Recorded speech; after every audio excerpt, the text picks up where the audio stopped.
ನಮಸ್ಕಾರ ವೀಕ್ಷಕರೇ, ಇವತ್ತು ನಾವು ರುಚಿಕರವಾದ ಮೊಟ್ಟೆ ಬಿರಿಯಾನಿವನ್ನು ಮಾಡೋಣ. ಇದು ಮಾಡೋದಕ್ಕೆ ತುಂಬ ಸುಲಭ ಹಾಗೂ ರುಚಿಯಲ್ಲಿ ಕೂಡ ಇದು ತುಂಬ ಚೆನ್ನಾಗಿರುತ್ತೆ. ಸೊ ಬನ್ನಿ ನಾವು ಈ ವಿಡಿಯೋವನ್ನು ಸ್ಟಾರ್ಟ್ ಮಾಡೋಣ. ನೀವು ನನ್ನ ಚಾನಲನ್ನು ಸಬ್ಸ್ಕ್ರೈಬ್ ಮಾಡಿಲ್ಲ ಅಂದರೆ ದಯವಿಟ್ಟು ಸಬ್ಸ್ಕ್ರೈಬ್ ಮಾಡಿ. ಮೊದಲು ನಾವು ಮೊಟ್ಟೆಯನ್ನು ಬೇಯಿಸಿ ಅದರ ಸಿಪ್ಪೆಯನ್ನು ತೆಗಿಬೇಕು. ಆಮೇಲೆ ಈ ಥರ ಕಟ್ಸ್ಗಳನ್ನು ಮಾಡಬೇಕು.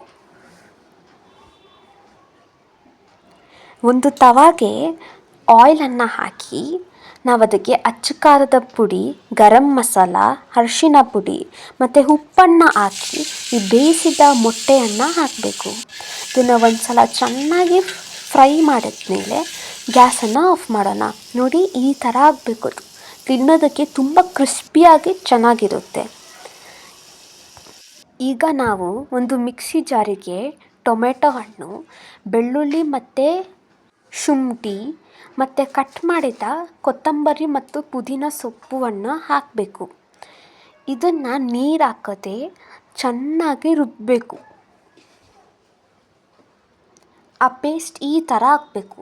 ಇದು ನಮ್ಮ ಬಿರಿಯಾನಿಗೆ ತುಂಬ ಒಳ್ಳೆ ಕಲರ್ ಕೊಡುತ್ತೆ. ಈಗ ಒಂದು ಕುಕ್ಕರ್ಗೆ ತುಪ್ಪ ಮತ್ತು ಎಣ್ಣೆಯನ್ನು ಹಾಕೋಣ. ನಾವಿದಕ್ಕೆ ಈಗ ಚಕ್ಕೆ, ಲವಂಗ, ಏಲಕ್ಕಿ, ಬಿರಿಯಾನಿ ಎಲೆ ಹಾಗೆಯೇ ಜೀರಿಗೆಯನ್ನು ಹಾಕೋಣ.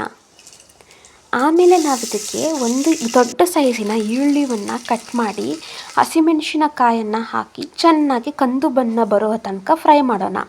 ಅಲ್ಲಿಯ ತನಕ ನಾವು ಅಕ್ಕಿಯನ್ನು ವಾಶ್ ಮಾಡಿ ನೆನೆಸಬೇಕು. ನೋಡಿ, ನಮ್ಮ ಈರುಳ್ಳಿ ಈ ಥರ ಹಾಕಬೇಕು. ಎರಡು ಕೆಲಸಗಳು ಒಂದೇ ಸಮಯದಲ್ಲಿ ಆಗುತ್ತೆ. ನಾನಿಲ್ಲಿ ಸೋನಾ ಮಸೂರಿ ಅಕ್ಕಿಯನ್ನು ಬಳಸ್ತಾ ಈರುಳ್ಳಿ ಚೆನ್ನಾಗಿ ಫ್ರೈ ಆಗುವಾಗ ನಾವಿದಕ್ಕೆ ಆ ರೆಡಿ ಮಾಡಿಟ್ಟಿದ್ದ ಪೇಸ್ಟನ್ನು ಹಾಕೋಣ. ಇದನ್ನು ಚೆನ್ನಾಗಿ ಫ್ರೈ ಮಾಡಬೇಕು. ಆಮೇಲೆ ಇದಕ್ಕೆ ಉಪ್ಪು, ಅಚ್ಚ ಖಾರದ ಪುಡಿ, ಕೊತ್ತಂಬರಿ ಪುಡಿ, ಗರಂ ಮಸಾಲ, ಅರಿಶಿನ ಪುಡಿಯನ್ನು ಹಾಕಿ ಚೆನ್ನಾಗಿ ಫ್ರೈ ಮಾಡಬೇಕು. ಇದು ಈ ಥರ ಹಾಕಬೇಕು. ಆಮೇಲೆ ನಾವು ಇದಕ್ಕೆ ನೆನೆಸಿರುವಂಥ ಅಕ್ಕಿಯನ್ನು ಹಾಕೋಣ. ನೀವು ಯಾವ ಅಕ್ಕಿಯನ್ನು ಬೇಕಾದರೂ ಹಾಕ್ಬೋದು. ಬಾಸ್ಮತಿ ಅಕ್ಕಿ ಹಾಕಿದರೆ ಇನ್ನೂ ಚೆನ್ನಾಗಿರುತ್ತೆ. ಇದನ್ನು ಒಂದು ಸಲ ಫ್ರೈ ಮಾಡಿದ್ಮೇಲೆ ನಾವು ಇದಕ್ಕೆ ನೀರನ್ನು ಹಾಕೋಣ. 1 ಗ್ಲಾಸ್ ಅಕ್ಕಿಗೆ 2 ಕಪ್ ನೀರನ್ನು ಹಾಕಬೇಕು. ಆಮೇಲೆ ಇದಕ್ಕೆ ಕಸ್ತೂರಿ ಮೇಥಿಯನ್ನು ಹಾಕಿ ಮಿಕ್ಸ್ ಮಾಡಬೇಕು. ನೋಡಿ ನಮ್ಮ ಕಲರ್ ಹೆಂಗೆ ಬಂದಿದೆ ಅಂತ. ಇದಕ್ಕೆ ಈಗ ಲಿಂಬೆ ಹಣ್ಣಿನ ರಸವನ್ನು ಹಾಕೋಣ. ನಾವೀಗ ಇದಕ್ಕೆ ನಾವು ಫ್ರೈ ಮಾಡಿದ ಮೊಟ್ಟೆಯನ್ನು ಹಾಕೋಣ.